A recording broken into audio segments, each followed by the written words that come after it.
بسم الله الرحمن الرحيم. بسم الله والصلاة والسلام على رسول الله. اللهم علمنا ما ينفعنا وانفعنا بما علمتنا وزدنا علما. We ask Allah subhanahu wa ta'ala to teach us beneficial knowledge. This is program about Hajj and Umrah, and we are going to focus on performing Umrah. So we start the program. We start the program. We mention the ayah in the Holy Quran. Allah subhanahu wa ta'ala says in the Holy Quran, وَلِلَّهِ عَلَى النَّاسِ حِجُّ الْبَيْتِ مَنِ اسْتَطَاعَ إِلَيْهِ سَبِيلًا.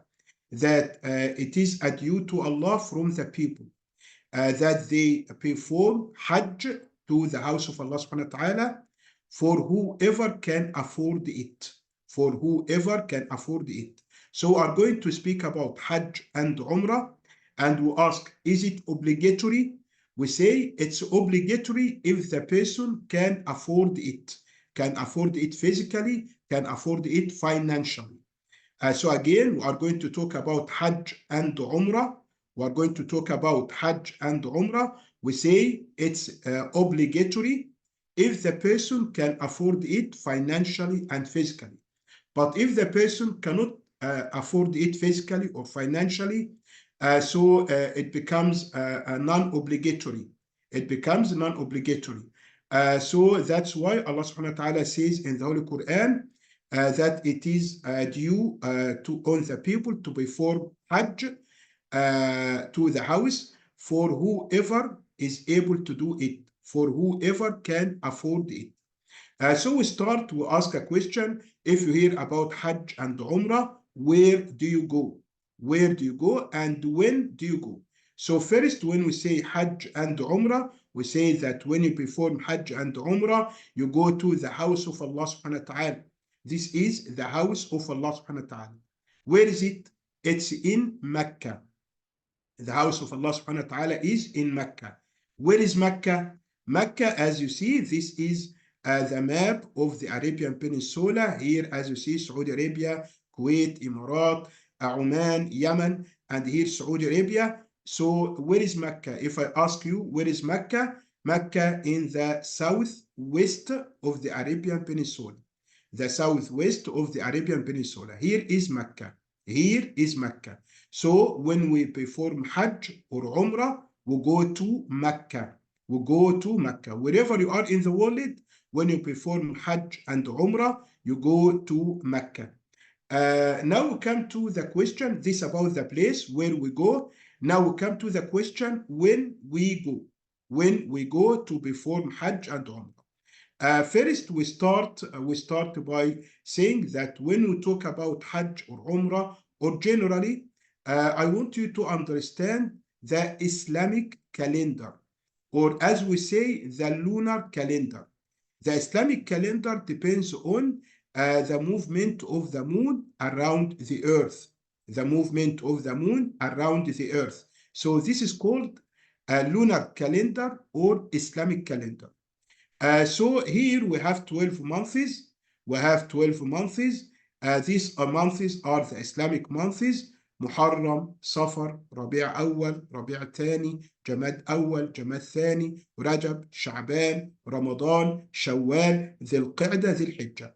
So these months again, when we talk about the lunar year or the Islamic calendar, it depends upon the movement of the sun, the movement of the moon around the earth. So here you see at the beginning of the month, it's a new moon. Then the moon becomes a little bigger. It becomes a crescent. Then it becomes bigger and bigger until in the middle of the month, it's a full moon. Then the moon decreases again. It becomes smaller and smaller until it is a new moon again. So this circle that the moon goes around the earth, this circle is the lunar month or the Islamic month. The lunar month or the Islamic month. So in the year, when we talk about the Islamic calendar or the lunar calendar, it's 12 months. Okay. So here, as you see here, these are the solar year. The solar year. January, February, March, April, May, June, July, and so on. These are this is the solar year. It depends upon the movement of the sun. But the lunar year, this depends upon the movement of the moon around the earth. That's why we say the lunar year, that the moon goes around the earth. Now we say that there are 12 months. The number of days in each month is 29 or 30. 29 or 30. So the total number of the days is 354. It is this lunar year is less than the solar year with about 11 or 12 days. Okay, this about the lunar year. So remember that when we talk about Hajj, when we talk about Umrah, we are talking about the lunar year. We are talking about the Islamic calendar. So again, these are the 12 months. The first month is Muharram, Safar, Rabi' Awwal, Rabi' Thani, Jamad Awwal, Jamad Thani, Rajab, Sha'ban, Ramadan, Shawwal, Dhul Qa'dah, Dhul Hijjah. So the first month is Muharram. If I ask you, for example, what is the number of month of Ramadan? It's month number 9. Month number 9. What is the month number 12? Dhul Hijjah. So in this course, we are talking about performing Hajj and Umrah. So Hajj has a specific time. Hajj has a specific time. It's in month number 12. So the Muslim perform Hajj in month number 12. They start it from the beginning of the month. They go to Arafah. We'll talk about this in detail in month number 9 and in day number 9. And in day number 10, they have some other rituals. We'll talk about this later, inshallah.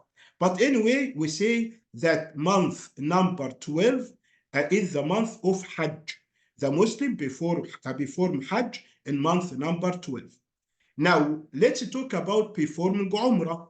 What is the time of performing Umrah? You can perform Umrah any time of the year. Any time of the year. So if I ask you, what's the difference between performing Hajj or Umrah in terms of time? You can perform Hajj only in Dhul Hijjah, month number 12, the last month in the Islamic calendar. And what about Umrah? You can perform Umrah any time of the year. You can perform Umrah any time of the year. But there is hadith of Prophet Muhammad ﷺ that it is highly recommended. It is highly recommended if you can perform it in Ramadan. Okay, if you can perform it in Ramadan. Which month is Ramadan? Month number 9. Month number 9. So again, someone I may ask, is it obligatory? No, it's not obligatory. We said that Allah says about performing Hajj and Umrah in the Holy Quran, لِمَنْ اسْتَطَاعَ إِلَيْهِ سَبِيلًا, to whoever can afford it financially, physically, and so on. But if the person cannot afford it, it is non-obligatory. It is non-obligatory. But if the person, the man or woman can afford it, so they have to perform Hajj and Umrah. They have to perform Hajj and Umrah. So now we start the course. We start again from the ayah in the Holy Quran. Allah subhanahu wa ta'ala says in the Holy Quran, وَلِلَّهِ عَلَى النَّاسِ حِجُّ الْبَيْتِ مَنِ اسْتَطَاعَ إِلَيْهِ سَبِيلًا. That due to Allah from the people, that it is due on the people to perform Hajj for the sake of Allah subhanahu wa ta'ala to the house of Allah subhanahu wa ta'ala in Mecca, for whoever can afford it. As we mentioned before, for whoever can afford it. Now we talk about other hadith of Prophet Muhammad sallallahu alaihi wasallam. Prophet Muhammad said, بُنِيَ الْإِسْلَامُ عَلَى خَمْسٍ. Islam has been built on 5 pillars. Islam is built on 5 pillars. What are these 5 pillars? Number 1, the testimony of faith, the shahada of La ilaha illallah. That the one say La ilaha illallah, ashhadu an la ilaha illallah, I testify that there is no true God but Allah, and I testify that Prophet Muhammad sallallahu alaihi wasallam is the messenger of Allah. This is pillar number 1. Now we come to pillar number 2. Pillar number 2, establishing prayer. This is pillar number 2. Pillar number 3, paying zakah. Pillar number 4, fasting. Fasting during Ramadan. Pillar number 5, performing Hajj. Performing Hajj. These are the 5 pillars of Islam. These are the 5 pillars of Islam. This is the end of the first session about Hajj and Umrah.